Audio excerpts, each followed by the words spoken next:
Alors Christophe, vous êtes directeur général du comité régional Paris-Île-de-France. Olivier, au milieu, vous dirigez la toute récente foncière Île-de-France Investissement et Territoire. Et Marc, sur la droite, vous êtes en charge de la partie tourisme de cette foncière qui a vocation à accompagner plusieurs types d'actifs. Du coup, Christophe, au niveau du comité régional du tourisme, est-ce que vous pouvez partager avec nous les éléments que vous avez mis en place pour aider le secteur à repartir ? Oui, bonjour. Déjà, bonjour à toutes et tous. Nous, c'est que ça commence à faire notre troisième plan de relance, parce qu'on a eu les attentats en 2015 et 2016, on a eu les gilets jaunes. Oui, on est la première destination mondiale, mais il faut à chaque fois... Je peux prendre le masque ? Et on doit à chaque fois relancer la destination. Alors évidemment, la pandémie nous a fait redémarrer de zéro. Enfin, vous le savez, vous êtes tous des professionnels ici. Et on a redémarré l'été 2020 avec 0 touriste en Île-de-France. Donc voilà, donc tous ces plans de relance que nous mettons en place nous permettent déjà, avec l'expérience, de savoir quelles sont nos cibles et quelles sont les actions que nous pouvons mettre en place qui permettent une réaction quand même assez... on va dire rapide par rapport à différentes clientèles. Donc ce qu'on a fait tout de suite, c'est pendant même le confinement et à la sortie du premier confinement, c'est qu'on a fait un état des lieux déjà de l'hôtellerie en Île-de-France et des musées et de tout ce qui accueille, les établissements qui accueillent du public, musées, monuments et sites, afin de déjà comprendre quand le confinement, quand on va pouvoir déconfiner en début de l'été 2020, de savoir qui va pouvoir accueillir du monde déjà et d'une et à quelle capacité. Et avec évidemment tout ce qui est régulation et comment dire, protocole des autorités sur des jauges éventuelles. Donc une fois qu'on a fait ça, on a pris en charge donc cette étude qu'on a donnée à disposition de tous les professionnels du tourisme pour qu'ils sachent. Ce qui est important pour un hôtelier, je veux dire à Provins, c'est de savoir si les événements et les animations qui se passent à Provins ont vraiment lieu. S'il ne va rien se passer à Provins, du coup, l'hôtel va probablement rester fermé. Donc il faut donner cette prospective. Donc voilà, donc on a commencé à travailler là-dessus et puis on a attaqué tout ce qui est plan de com, plan de promo qui sont globalement classiques pour ceux qui ont fait du marketing et de la communication. Sauf que nous, parce qu'on a dû relancer la destination, après les attentats évidemment, mais aussi après les Gilets jaunes, c'est qu'on a décidé de parler sous un même drapeau. C'est-à-dire que c'est une destination, et ça a été un vrai changement pour ce qu'on appelle Paris Région, la marque de l'Île-de-France à l'international, que ce soit pour l'attractivité économique ou l'attractivité touristique, on parle tous ensemble de la destination.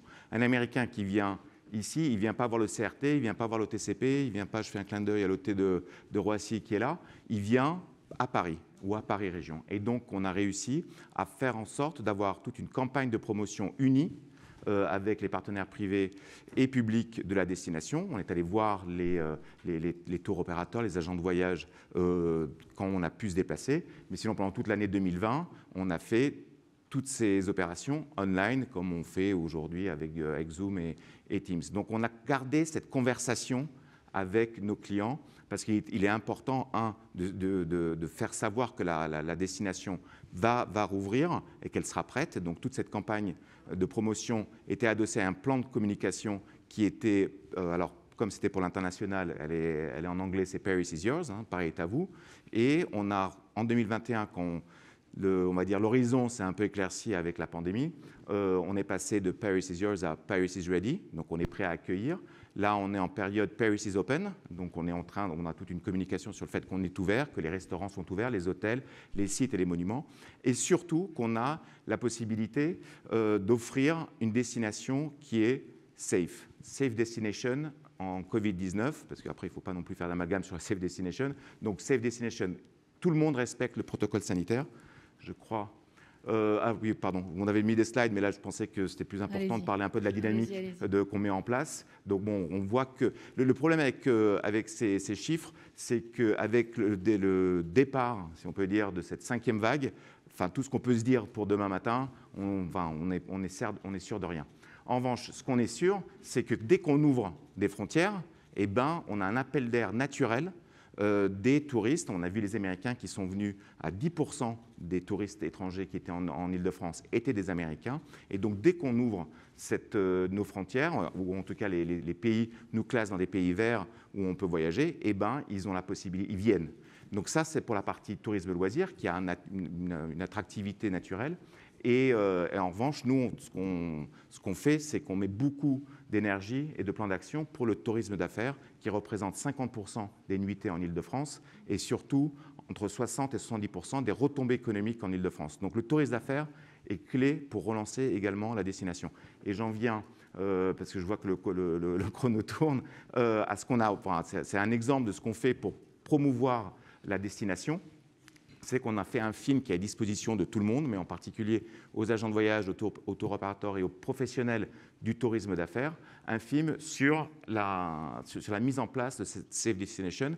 Donc en fait, ce qu'on fait là aujourd'hui en 5 langues, c'est d'expliquer que la destination respecte les protocoles, qu'on on était à Dubaï pour une opération de promotion touristique il y a quelques jours, d'expliquer qu'on est un des pays, si pas le pays, qui a le plus de vaccinés, la population la plus vaccinée en Europe. Donc voilà, donc ça on a besoin de rassurer les clients, et en particulier dans le tourisme d'affaires. Donc bon, je vais vous laisser regarder le film. Je crois que j'ai dépassé mon temps, mais je savais que de toute façon, une fois que je suis parti, mais je vais laisser la parole à mes camarades qui vont vous parler évidemment investissement et foncier, mais je vais rester évidemment plus tard pour répondre à vos questions si vous avez évidemment des questions pour moi. Merci beaucoup Christophe sur ces aspects relance côté promotion. On va rentrer dans le hard, dans l'investissement. Olivier, donc cette foncière qui a été créée très récemment, est-ce que vous pouvez nous partager un peu les ambitions de la SEM Île-de-France et un peu ce que vous ambitionnez de faire auprès des professionnels du secteur? Oui, tout à fait. On a beaucoup parlé de résilience et de relance depuis ce matin, et moi je suis très heureux de vous présenter aujourd'hui une nouvelle foncière très originale, mais qui est dédiée à la relance et à l'Île-de-France. Alors, pour faire ça, il fallait des actionnaires puissants. Donc, c'est le projet qui a été annoncé au printemps 2020. Rappelez-vous, printemps 2020, nous sommes en premier confinement. Et pour se lancer dans cette aventure, il fallait avoir non seulement une vision, mais également des actionnaires qui y croient. Et dans les leçons qu'on tire tous de cette crise sanitaire et crise économique, c'est qu'il faut embarquer le public et le privé. Et dans cette aventure, nous retrouvons des actionnaires publics et des actionnaires privés.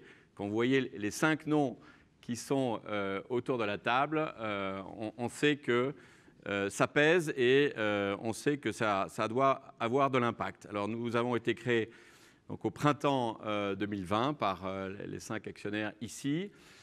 Et cette foncière, elle est très particulière puisqu'elle a bien sûr des objectifs de rentabilité, mais elle a aussi des objectifs de relance et plus généralement de développement économique. Alors on fera un petit focus sur le tourisme avec Marc tout à l'heure, puisque le tourisme est un des secteurs d'intervention de la foncière, mais j'en profite pour vous rappeler plus généralement les grandes missions. Donc 3 missions qu'on ne retrouve pas forcément dans un pitch de foncière. Vous les avez là. Contribuer et consolider la reprise économique dans des secteurs qui sont stratégiques pour la région. Et comme l'a dit Christophe, le tourisme est bien évidemment un secteur stratégique. Deuxième mission, des transformations d'usage. Alors, il y a beaucoup de gens qui en parlent, il y en a peu qui le font. Nous sommes des spécialistes de la transformation d'usage. On peut travailler sur des friches, on peut travailler sur des parcs d'activités, on peut travailler d'une manière générale sur des sites complexes. Ça ne nous fait pas peur et grâce aux actionnaires que nous avons, nous pouvons porter ces opérations de transformation. Et puis, troisième axe important, remédier à un certain nombre de carences, de l'offre privée. On a vu qu'avec la crise, les investisseurs avaient eu tendance à se retirer d'un certain nombre de projets plus risqués, moins rentables. Et donc, c'est là où nous intervenons, donc sur des typologie d'actifs un peu hybride, c'est l'hybridation, on en parlait tout à l'heure dans l'hôtellerie, mais on la retrouve aussi dans des projets économiques et des projets d'immobilier d'entreprise. Voilà les 3 grandes missions. Et puis pour faire ça, eh bien, nous avons un plan assez simple, c'est déployer plus de 200 millions d'euros dans les 3 ans qui viennent grâce aux moyens apportés par nos actionnaires dans les différents secteurs que vous voyez à droite. Et puis, la Caisse des dépôts est avec nous. La Caisse des dépôts, c'est un très grand acteur du tourisme avec la Banque des territoires, avec la Banque publique d'investissement. Elle est à nos côtés pour porter ce projet de nouvelles foncières et elle a un droit de co-investissement avec nous. Elle aime tellement le projet qu'elle a obtenu ce droit de co-investissement et ça nous permet d'aller sur des projets assez importants. Et puis, nous avons aussi un écosystème de partenaires. Alors, dans le tourisme, évidemment, notre partenaire privilégié, c'est le CRT. Mais dans d'autres domaines, nous travaillons beaucoup avec l'établissement public foncier d'Île-de-France, par exemple, mais on intervient aussi avec beaucoup d'aménageurs et vous savez qu'il y en a beaucoup dans la région. Voilà. Merci beaucoup, Olivier. Alors, vous nous avez dit 220 millions d'euros pour tous ces secteurs. Marc, du coup, pour le secteur du tourisme, qu'est-ce qui est prévu, qu'est-ce qui est alloué sur ce budget et quelles sont un peu les actions que vous avez pu mettre en place à date ? Sur le secteur du tourisme, le budget représente à peu près la moitié de cette somme-là. Nous sommes à peu près à parité donc, sur les activités donc, industrielles, économiques, de tiers-lieux et médicales qui constituent donc, finalement le métier de base donc, de la SEM, et donc pour moitié donc, sur le tourisme.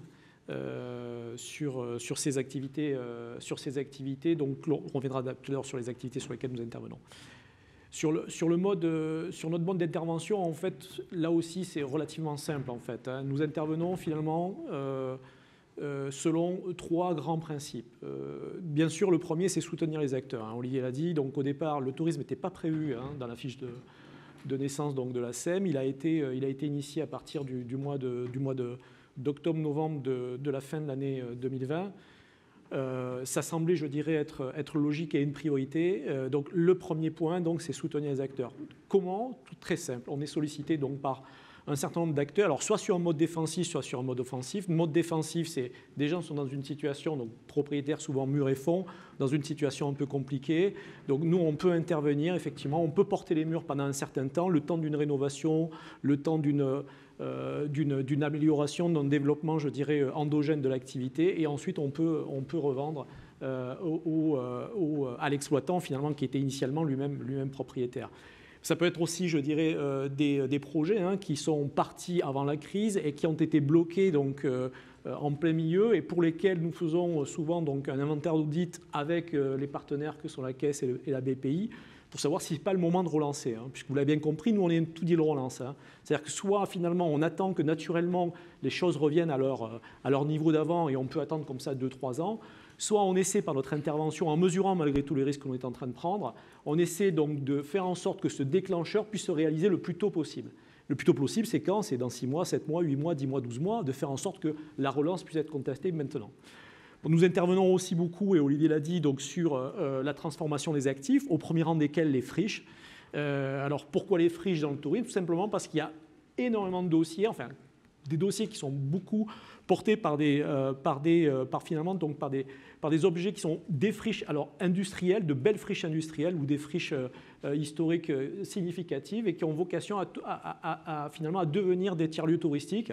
Alors des tiers-lieux touristiques avec une dominante culturelle d'activité, mais sur lesquels on va retrouver donc du F&B comme on l'a vu tout à l'heure, on va retrouver du cowork, on va retrouver un petit peu d'hébergement et on va retrouver bien entendu donc un lieu d'animation et événementiel pour le territoire relativement significatif. Et enfin le dernier point, c'est les projets.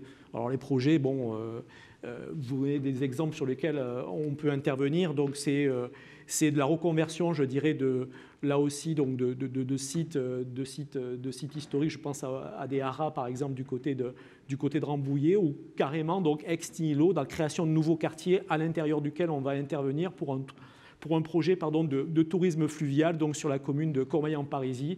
Avec notre partenaire aménageur, là en l'occurrence, nous travaillons avec Urbadera. Merci beaucoup Marc, merci messieurs. Est-ce que vous avez une toute petite question pour ces messieurs sur le dispositif qui est mis en place, que ce soit Christophe, Marc ou Olivier ? Sinon, Vangelis, oui.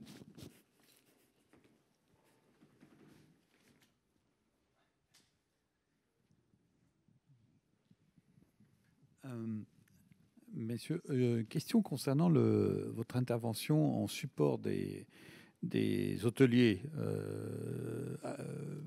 vous parlez de porter les murs. Comment vous intervenez par rapport à quelle logique vous suivez dans ce cas-là? Ça veut dire vous achetez les murs, vous les revendez à quel prix? Comment vous fonctionnez par rapport au marché? La question. Alors, lorsque l'on intervient donc, par sollicitation d'un propriétaire exploitant, notre logique elle est relativement simple. C'est-à-dire qu'on va déterminer effectivement avec lui un besoin d'investissement au regard de sa situation et au regard de son projet. Là, je parle de quelqu'un, par exemple, qui souhaiterait effectivement pouvoir développer son activité, rénover un certain nombre de choses. Nous avons des seuils d'investissement. Alors, nous avons des seuils d'investissement qui doivent faire l'objet de rentabilité. C'est-à-dire que nous avons des actionnaires, comme vous l'avez vu tout à l'heure, qui sont relativement spécifiques, qui ne demandent pas de remontée de dividendes, ou tout du moins des remontées de dividendes qui sont presque symboliques. Mais nous avons besoin donc de nous assurer que ce sur quoi nous investissons a une légitimité économique durable forte. Donc nous définissons donc un seuil de rentabilité au regard donc du montant des investissements qui a été réalisé. Et donc nous avons un couple finalement, donc charge locative, montant des investissements, qui se situe, sur, pour vous donner un ordre d'exemple, grosso modo, la moitié de ce que peut demander un terrier investisseur sur une intervention classique. Partant de là, ensuite, notre objectif est bien entendu de pouvoir, lorsque l'activité sera revenue à maturité, de pouvoir restituer donc les murs à l'exploitant. Si tel est son projet, bien entendu.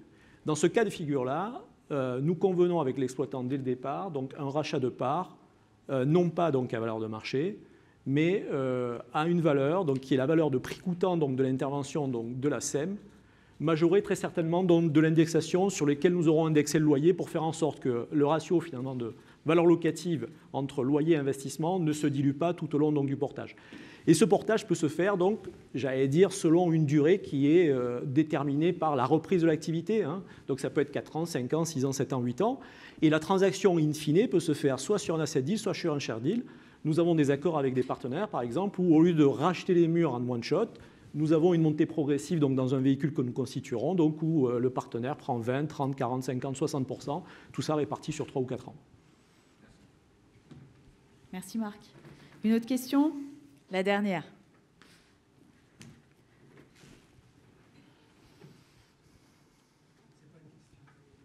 C'est pas une question. Préparez-vous, c'est pas une question. J'avais une réflexion à faire sur le fait, et c'était l'intervention de Pascal Donat tout à l'heure et celle de Christophe, c'est qu'il y a des éléments de contexte aussi qu'il faut intégrer en termes d'investissement. C'est qu'on a aussi à réconcilier le tourisme avec les locaux, avec les habitants, parce qu'on est dans beaucoup d'endroits avec une grande défiance vis-à-vis de ça. On parle beaucoup de surfréquentation, on parle aussi d'achat circulaire, etc. Je crois que c'est très important.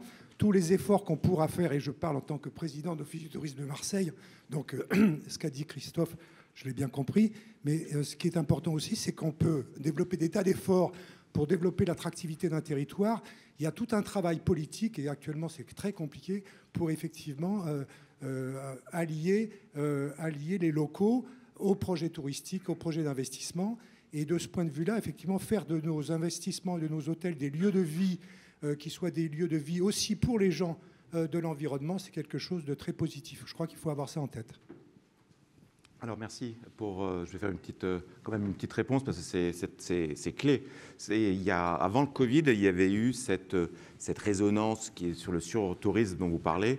Donc on a mené une enquête, évidemment, une étude c'était en 2019 sur la perception du tourisme par les Franciliens et par les Parisiens. Donc il est clair que, en tout cas, je parle pas pour Marseille, mais pour la région Île-de-France, il n'y a pas de surtourisme en Île-de-France. Il y a parfois quelques files d'attente au Louvre, à la Tour Eiffel et peut-être à Versailles, quelques fois dans l'année, mais il n'y a pas de surtourisme. Pourquoi il n'y a pas de surtourisme? Parce que, notre périmètre géographique est très important. Un des rôles du CRT, c'est évidemment d'arriver à faire sortir les gens des sentiers battus. Quand je dis les sentiers battus, quelqu'un qui vient voir la Tour Eiffel, c'est à nous de lui proposer, via nos outils digitaux, d'aller voir Autre chose, et surtout, et c'est ce que la Covid a accéléré, c'est la régulation du flux. C'est qu'aujourd'hui, quand vous allez voir un monument ou un site, vous devez prendre rendez-vous et vous devez réserver. Donc quand nous, parce qu'on opère des points d'information tourisme dans les plateformes aéroportuaires, ou sur notre site, on dit il vaut mieux aller à la Tour Eiffel. Je prends toujours le même exemple, c'est plus figuratif, mais n'y allez pas à 9h30 demain matin, parce que voilà, mais allez-y à 13h15.